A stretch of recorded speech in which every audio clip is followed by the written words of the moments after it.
રાપર ખાતે સર્વજ્ઞાતિના જે તેજસ્વી તારલાઓ છે તેને સન્માનવા માટેનો એક વિશેષ કાર્યક્રમનું આયોજન કરવામાં આવ્યું હતું. જલારામ ગ્રુપ દ્વારા આ કાર્યક્રમનું આયોજન કરવામાં આવ્યું હતું અને કોઈપણ જાતના નાત જાત ભેદભાવ વગર તમામ તેજસ્વી તારલાઓનું વિશેષ સન્માન કરવામાં આવ્યું હતું.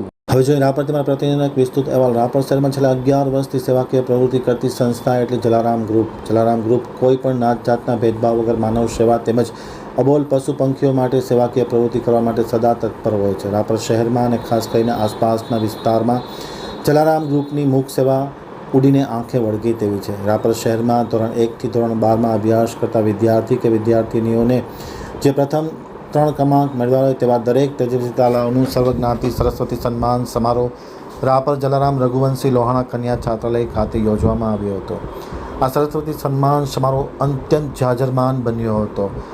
શહેરમાંથી કુલ મળીને 300 જેટલા પ્રમાણપત્રક આવ્યા હતા, જેમાં દરેક ધોરણના 1 થી 3 નંબર મેળવેલ કુલ 40 તેજસ્વી તારલાઓનું સન્માનપત્રક અને વસ્તુ ભેટ આપી અગ્રણીના હાથે સન્માન કરવામાં આવ્યું હતું. સાંસ્કૃતિક કાર્યક્રમ સાથે આ કાર્યક્રમનો પ્રારંભ કરવામાં આવ્યો હતો. સ્વામિનારાયણ મંદિરના સંતો મહંતો આ કાર્યક્રમમાં ખાસ ઉપસ્થિત હતા. તેમાં આનંદ વલ્લભ સ્વામી, નીલકંઠ સ્વામી, જલારામ ગ્રુપના સ્થાપક પ્રમુખ અને સેવાને હંમેશા વરેલા એવા શૈલેષભાઈ ભીંડે, વિનોદભાઈ દાવડા, ભરતભાઈ રાદેના હસ્તે સામૂહિક રીતે દીપ પ્રાગટ્ય કરી કાર્યક્રમ ખુલ્લો મૂકવામાં આવ્યો હતો.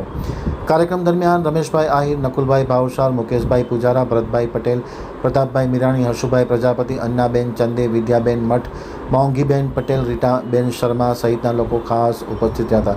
કાર્યક્રમની વ્યવસ્થા કોચિંગ ક્લાસના સંચાલક નયનભાઈ સુરૈયા, ચાંદ ભીંડે, દયાભાઈ ઠાકોર, હરેશભાઈ મજીઠિયા, યશપાલસિંહ જડેજા વગેરે સંભાળી હતી. સ્વાગત પ્રવચન શૈલેષ ભીંડેએ કર્યું હતું. આભાર વિધિ ચંદ્રેશ મજીઠિયા દ્વારા કરવામાં આવી હતી અને કાર્યક્રમ ચાર ચાંદ લાગે તેવો અલૌકિક અને અનન્ય જોવા મળ્યો હતો.